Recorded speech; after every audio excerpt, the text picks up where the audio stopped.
जय श्री राधे।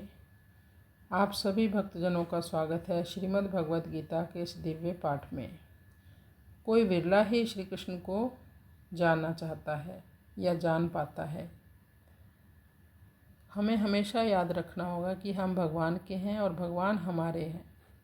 हम जहाँ भी रहते हैं, भगवान के घर में या भगवान के दरबार में रहते हैं, हम भगवान का कर्तव्य कर्म ही करते हैं, उनका दिया हुआ। हम भगवान का प्रसाद यानी शुद्ध सात्विक भोजन पाते हैं। हम भगवान के दिए गए प्रसाद यानी कमाई से भगवान के जनों की ही सेवा करते हैं। ये हमेशा हमें याद रखना होगा, क्योंकि सब कुछ भगवान का ही दिया हुआ है। तो अब हम चलते हैं 7वें अध्याय के 3 श्लोक में।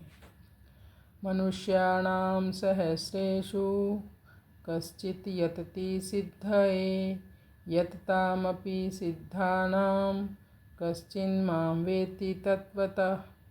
मनुष्याणां सहस्रेषु कश्चित् यतति सिद्धये यततामपि सिद्धानां कश्चिन्मां वेत्ति तत्त्वतः।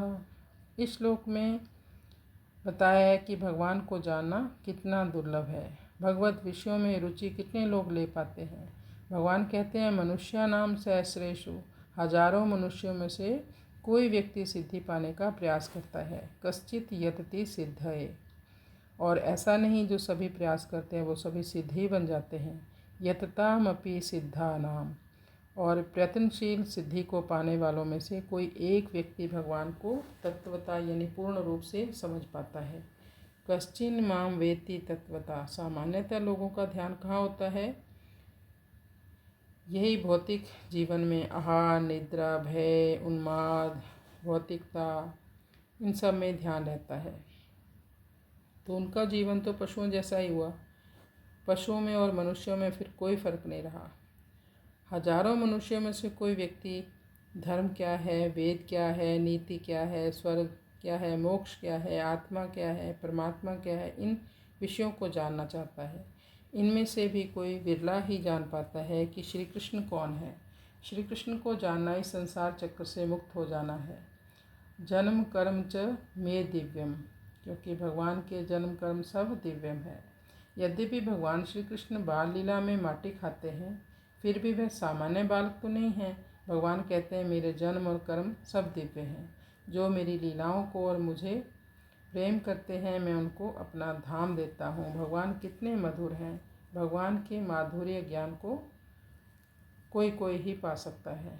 भक्त कभी अपने जीवन काल में संतुष्ट नहीं रहते, क्योंकि वह भगवान की सेवा करके अनंत रस का अनुभव करते हैं। उनमें एक होड़ लगी रहती है कि मैं और सेवा करूं, भगवान की और सेवा करूं, जिससे भगवान मुझसे बहुत जल्दी संतुष्ट हो जाएं। कर्मयोग, ज्ञान योग, ध्यान योग आदि जितने भी साधन हैं, उन साधनों से यत्न करते हुए जो सिद्ध हो चुके हैं, ऐसे जीवन मुक्त ज्ञानी महापुरुषों में भी सब कुछ भगवान ही है। इस प्रकार भगवान के संपूर्ण रूप को यथार्थ रूप से अनुभव करने वाले प्रेमी भक्त बहुत दुर्लभ हैं। इस श्लोक में सिद्धि शब्द आया है। इस सिद्धि शब्द के कई अर्थ हैं। संस्कृत शब्दकोश से लिए गए सिद्धि शब्द के कुछ अर्थ इस प्रकार हैं: अलौकिक शक्तियों की प्राप्ति करना, उपलब्धि प्राप्त करना, सफलता मिलना, निष्पादन करना, पूर्ति, समस्याओं का समाधान, कार्य को संपूर्ण करना, उपचार करना, लक्ष्य साधना, परिपक्वता, परम सुख, मोक्ष, पूर्णता। श्री कृष्ण अध्यात्मवाद के लिए पूर्णता शब्द का प्रयोग करते हुए कहते हैं, हे अर्जुन, असंख्य आत्माओं में से कुछ को ही मानव शरीर प्राप्त होते हैं। मनुष्य जन्म पाने वालों में केवल कुछ ही लोग पूर्णता के लिए प्रयास करते हैं, और हजारों सिद्ध अवस्था प्राप्त आत्माओं में से मेरी सर्वोच्च स्थिति और दिव्य महिमा से परिचित होने वाली आत्माएं विरली ही होती हैं। फिर ऐसी आत्माएं जो आध्यात्मिक अभ्यास द्वारा पूर्णता को प्राप्त कर लेती हैं, वे भगवान को क्यों नहीं जान सकती? इसका कारण यह है कि भक्ति और प्रेम में समर्पण के बिना भगवान को जान पाना, उनकी अनुभूति करना संभव ही नहीं है, क्योंकि भगवान तो प्रेम के वश हैं। वो आपके 56 भोग को नहीं देखते, आपके भाव को देखते हैं। आध्यात्मिक पथ के साधक कर्म, ज्ञान, हठ योग आदि के अभ्यास के साथ भक्ति को सम्मिलित किए बिना भगवान को नहीं जान सकते। भगवद गीता में श्री कृष्ण ने इस सत्य को कई बार दोहराया है। यद्यपि वे सर्वव्यापक हैं और सभी प्राणी उनमें स्थित हैं, फिर भी उन्हें केवल भक्ति द्वारा ही जाना जा सकता है। हे अर्जुन, मैं तुम्हारे समक्ष खड़ा हुआ अपने जिस स्वरूप में हूँ उसे भक्ति के अलावा अन्य किसी साधन से नहीं देखा जा सकता। इस प्रकार से तुम मेरे दिव्य स्वरूप को देख सकते हो और मुझे जानने के रहस्यों को जान सकते हो। केवल प्रेममयी भक्ति से ही कोई यह जान पाता है कि मैं वास्तव में क्या हूँ। फिर तब वह भक्ति के माध्यम से मेरे दिव्य स्वरूप को जानकर मेरे दिव्य लोक में प्रवेश करता है। तभी कहा है, भगवान की सेवा ले लो।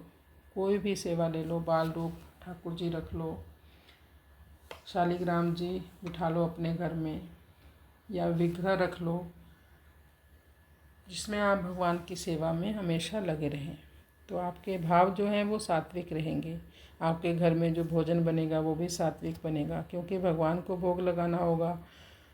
भगवान को भोग लगाए बिना आप कोई भी चीज़ ग्रहण ना करें, तो आप भगवान को बहुत जल्दी पा जाओगे। इन चीज़ों से, इन आपकी जो प्रवृत्ति है, इनसे भगवान सबसे ज़्यादा खुश होते हैं। और भगवान से प्रेम करो, उनसे कोई ना कोई अपना रिश्ता बना लो। बस भाई का, पुत्र का, माँ बाप का, कुछ भी रिश्ता बना लो, भगवान बहुत अच्छे से निभाते हैं अपने रिश्तों को। हरे शरणम हरे शरणम हरे शरणम हरे शरणम हरे शरणम।